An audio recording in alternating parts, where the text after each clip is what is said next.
You're trying to limit my credibility. You're trying to limit the celebration and the honoring that I deserve.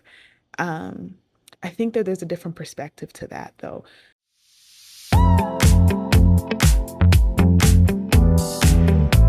Hello, hello. Welcome to Sincerely Latifa, where we are exploring the music business one topic at a time. Today, our topic is the Grammys, okay? We're talking about the Grammys. As you can tell by the title, Harvey Mason Jr. is getting all the smoke, and I am not really liking that. Now, there are definitely valid criticisms about the Grammys and the new category, and we'll get into that. But I do think that this conversation is lacking some nuance, and there is some perspective that has been left off the table, and I don't think that that's right. So I just wanted to throw in this perspective because I think it's important to consider. So let's talk a little bit about what's actually going on, okay? Harvey Mason Jr. is the CEO of the Grammys, right? And so whenever the Grammys makes a decision, he's signing it. He's signing that bill, he's setting it out. So the Grammys created a new category for the upcoming Grammys awards called the Asian Pop category. This was not met with a lot of celebration, and I think that surprised the Grammys. But BTS, which is the biggest group out and has been for several years, has decided that they would not be submitting their album for Grammy consideration because I believe they were not in agreement with the creation of the Asian pop category. Now, mind you, BTS is a K-pop group who has transformed not just K-pop, but music globally, the way that we consume music, the way that music has been invested in. It is a major, major like game changer and trailblazer. And they have a massive fan base. BTS's fan, it's like the army, right? Huge. Don't play with them, okay? And unfortunately, I really feel like Harvey Mason unintentionally played with them, and um, he got a lot of smoke. He got a lot of smoke for it, okay? This is not the first time that genre-specific categories have been created at the Grammys. We've had that with country, where it's like, best contemporary country artist, and then you have best Afrobeat artist. And there's always been conflict around that because genres they're personal. And I think that this really sheds light on conversations and sentiments around genres and identity. So I want to insert a clip or maybe a few clips coming from Ryan Coogler because I think he does a great job of explaining some of this history around genre. Through my research into the music, I learned more about the music industry and the music business as it was built out, and how much the concept of genre is related to racism. The classification of different types of music. You will have a song sung by a black artist, and a white artist can sing that same song in homage to that artist. And the industry would say, hey, this black person's song, we're going to put that in one category. Back then, it might have been called race records. And then this other white musician will invent a new genre to keep a separation here of these groups of people. Maybe we'll call that bluegrass, or we'll call it country, or we'll call it rock and roll. Even though it was the same song sung the same way, they were looking at the color of the skin of the person who was singing it, and enforcing that apartheid, even through the artistic business model. He's obviously made some valid points. Genres traditionally, historically in the music business, because this channel is about the music business. I don't really want to get into society, but of course those things intertwine. But in terms of the music business, genre has been a implicitly racist ideal. And that's because when we talk about how music was sold, right? R&B, for example, it wasn't just R&B because, it has rhythm and blues. It was initially called race music. And I'm not just making this up. I'm actually going to pull up a post that I wrote on my page where I sourced the Library of Congress, and they discussed this. It's race music first because we're right and we're white is the music business's stance, and these black artists, it's good, we're listening to it, but they can't be ranked amongst us. We can't be classifying them the same because they'll outsell us, right? So let's call it race music. Okay, that's taboo. It's kind of like, not cool. We can't say that anymore. Let's call it Negro music. Okay, that's not really good either. Okay, what about soul? Can we do soul? Okay. And so the history of genre and categorization of genre in music has often been tied to race, color, identity. And I think that even though that is and has been problematic, when you start to tie a form of music and you categorize it and you sell it and you market it based on identity, people are going to internalize that. People are going to feel very, very serious about those things. And it's going to create some complex emotions, right? So the nuance I think that is missing in that conversation is that Harvey Mason is Jr. is black, and so and not only is he black, but he's actually a pioneer, like I would say a pioneer in a lot of black music. Like Harvey Mason's was one half, let's not get into that, of the Underdogs, which was like the one of the greatest and biggest writing camps for R&B in the 90s. And that's some history that's not being left on the table. I mean, that's being left on the table because this is coming from someone who had to not just write what would have been called race music and perform and and sell those songs, market those songs, live off of those songs.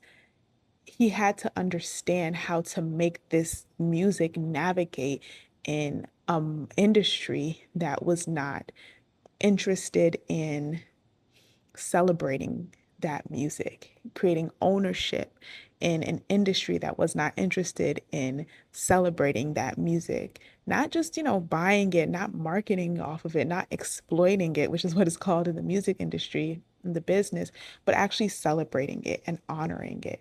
And so he's played such a huge role in developing ownership and strength within a genre of, honestly, racially driven genre.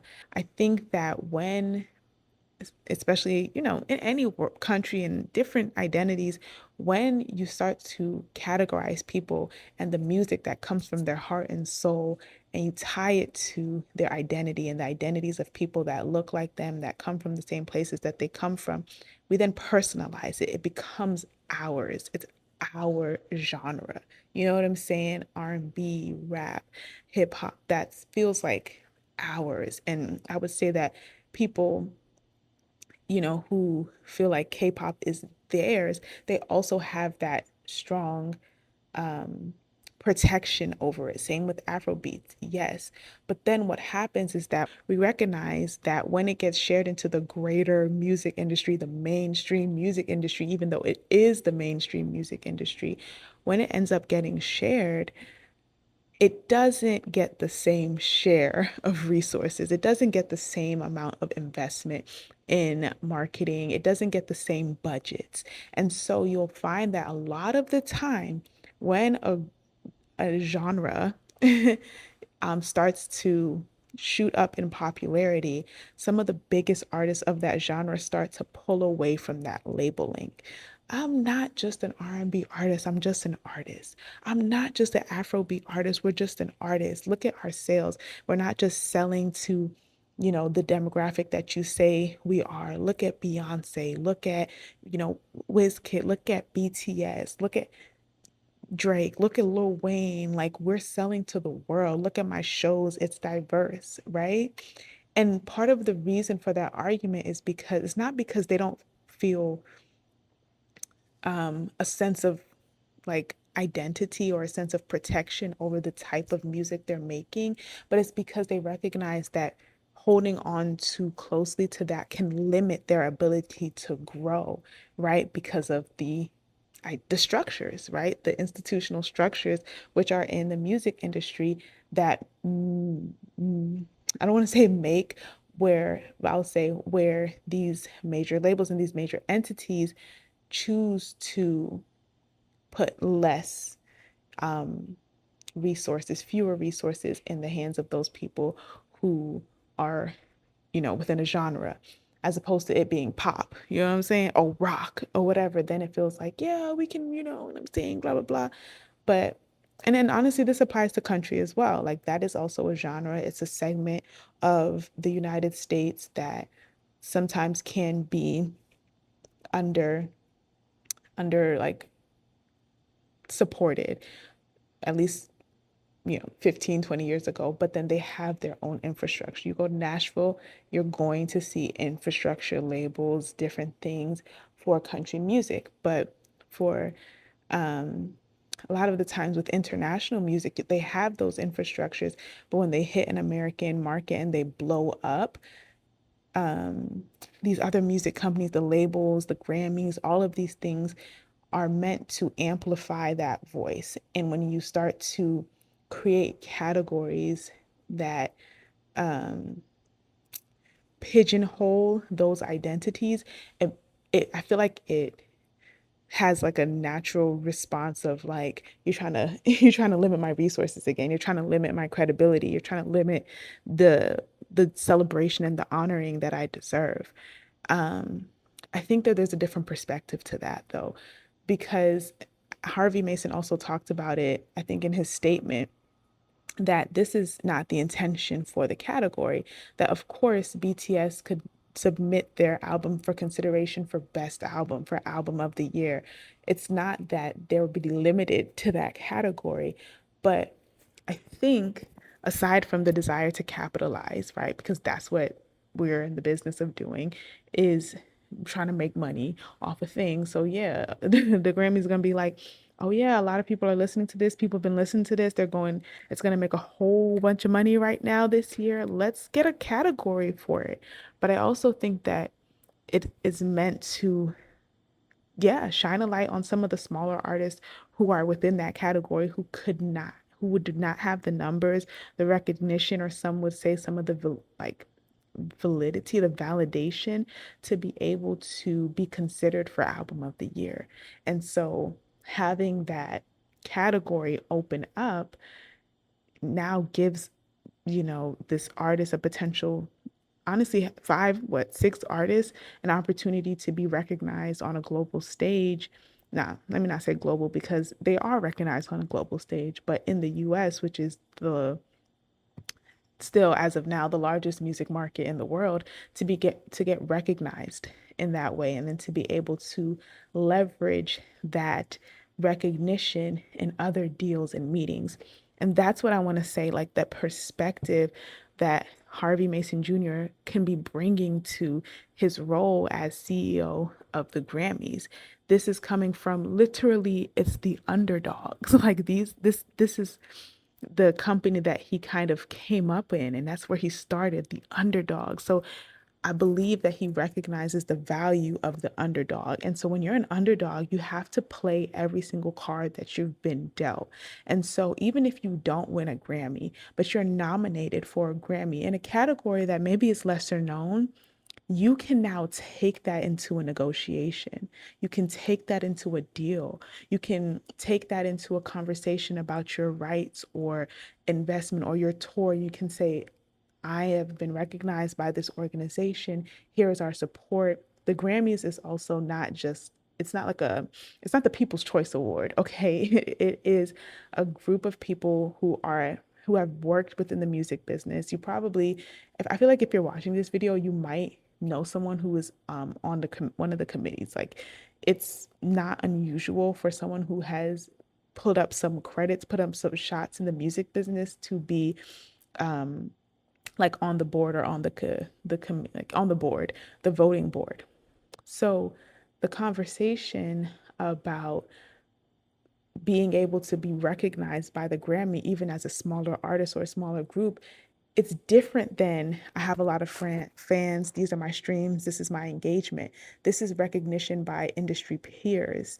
And also, this is something that has been um, campaigned for. I think that a lot of people don't realize that people campaign for the Grammy. That's why you submit your album, not me doing the the hands, but you submit your album for consideration, and then you travel from city to city, you meet people in the Grammys. You're campaigning for it, right? And so you're building relationships, you're building rapport, you're allowing people who would never have listened to your music to be able to hear it, to understand your perspective. This is leverage, right? And I think that when that is coming from an artist who coming from a person who has worked with artists who have had no leverage and who have had no ability to navigate the music industry. Here's Harvey Mason, former underdog, maybe forever underdog, saying, let's create this category and let's see how we can get these. Let's see where we can bring that leverage in for every single artist who is nominated. Like every time I've dealt with an artist, worked with an artist who has been able to say, yes, I'm nominated for a Grammy. Not just the artist, the producer, the engineer, a songwriter. You know what I'm saying? Like there's so much more upward mobility within your career that you are able to have when you have been involved with this literal institution, this infrastructure. And I know that people don't like to hear it because fans want to listen to music and they want to feel music. But that's why on this page, we're talking about the music business because that's what the business is. And in the business, you do need leverage. You do need to be able to negotiate. And I think that having someone who is in such a position of leadership, who came from a position of invisibility, it's I think it would be hard for him to not bring that perspective to this position. And that's the other thing I want to talk about is the position. Now, obviously I started this conversation off talking about, Black music and Black experiences. And I just I find it frustrating, you know what I'm saying, that this person who started off in R&B with Tyrese. You know what I'm saying? I think I Like Them Girls. It might have been Tyrese's, what was it? Tyrese's first single. I don't know if it was Tyrese's first single, but what I will say is that was definitely the Underdog's first song. And we're dealing with people who, like I said, were making so much revenue for the music business, but not getting recognition for it. And then you navigate and you work your way to a position that is recognized, right? And they hand this organization over to you under your leadership.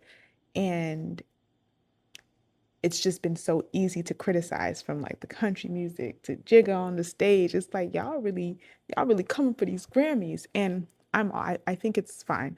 I have the same perspective about this as I have about government. We should be criticizing. We should be looking at them with um like a magnifying glass and saying, hey, y'all need to fix this. No, I don't like that. So I think it's good to have that, but I also think it's good to provide some nuance and perspective as to why certain decisions might have even been made and who those things can benefit over time. Especially with where the music industry is at large. Like we're in the stage of the music business where everything is about buying and selling. Everything is literally acquisitions, mergers, partnerships. It's a lot of that going on. All of those things are meetings in rooms, meetings on calls, emails, and contracts. And so when you are able to bring in your meeting and your call and on your contract some really valuable leverage, then you're moving, you're getting to make some moves. And I think that that is part of Harvey Mason Jr.'s motivation. And I don't think that that's being perceived because realistically speaking, BTS doesn't need that. And that's why they were able to say, well, we're not going to, submit it for consideration anyway. And that actually served as a kind of a snub, a huge snub to the Grammys because BTS does not need the Grammys, right? But there are some artists who would very much benefit from the recognition, even if they didn't win, of the Grammys. And I think that that's part of what Harvey Mason Jr., coming from a place where there was no recognition or very little recognition and honoring celebration, is doing. And I also wanted to talk about how he's changed the Grammys too, because a lot of this criticism about the process around the Grammys and around these new categories, you just have so many more options. And because you have options, you have more room to complain about those options. And it's good because you should complain about your options, but you should also recognize that this is only possible because these options were made available to you. What do I mean by that? Harvey Mason Jr. became the CEO of the Grammys in 2021. I believe it was like April. Shortly before that, the CEO of the Grammys, the person in leadership, was a person who was asked to take administrative leave and eventually fired because of unkindness, yes, but then later it was revealed that there was a lack of transparency. There was like private voting in the Grammys, and they had to abolish that. They had to get rid of that. And so in 2021 and leading up to that time, there were new processes for transparency, for diversity, for equity. Oh, we hate those words, but in 2026 we hate those words, but in truth that was really the approach, and the perspective was, how can we make this process transparent? How can we get more people involved? How can we have not just diversity in the nominees and the music being considered, but also in the people who are voting, in the voting committee? And then also, while having diversity, how can we eliminate the possibility of some random person who ain't never listened to no type of music within that world and that sphere voting yes on something or no or something because they know somebody? And so they started to not only create new categories, but they also started to align, artists or voting members with genres. So if you have made, you know, music and you've gone to Japan and Korea and China and Taiwan, and you have navigated those music industries, and that's why you're on the voting committee, you would be a part of the people voting for the Asian pop category. And someone who has only worked in country music is not voting on that. And so there is some protection around that in the hopes that people will be able to be represented, but also be exposed to a wider audience. And so I also know that that's not part of a lot of the conversations that are happening as well. And I get it and I support it because let me tell you something. You have a conversation about Frank Ocean, I'm ride or die. What did y'all do? So I understand and respect that BTS is standing behind their people, but I think that there are people who are kind of just in the middle and they don't really know, and they're hearing this and it's like, oh yeah, that's BS. Oh, you did that to Beyonce. And it's like, well, let's provide a little bit more perspective as to where that's coming from, because Beyonce don't need that country, like she doesn't need to do it again. She already did her album, she already did Cowboy Carter and she won it. So I mean, she won album of the year, so there is more nuance to it that I think is worth being considered. So that was my thoughts on the process. And yeah, I'll leave some of them other thoughts. Maybe I need to get like a Patreon so we can really talk. We can really spill some tea as to what I think about the outrage and how that outrage was not and has not been there for other genres, right? No one's like, oh, R&B, yeah, we just music. It's like y'all was like, no, that's R&B. Keep that over there. So, where's the energy? It's fine. I think that even those genres were originated and rooted in, racism, um, I do think that people have separated to an extent. People have separated that origin from their relationship with the music. A lot of the times the issue is not that, it's the, once again, institution that refuses to provide equitable resources and access to genres that they don't think are valuable. And I hate that, and I talk about that on my Instagram page. It's like you can't just say that this is a thing now and oh, this is R&B slash hip hop. It's like those are completely different genres. You can't just put them under one umbrella because they have different audiences. I know you think we all look the same, but we have different audiences, and someone who likes Future might also like Erica Badu, but that doesn't always overlap, And so there's nuance there, which is why people have an issue with Asian pop. It's like Asian pop, K-pop, C-pop, J-pop. There's so much more. India is in Asia. Like, what are we really talking about? Like, um, Pakistan is in Asia. Like, what's Asian pop?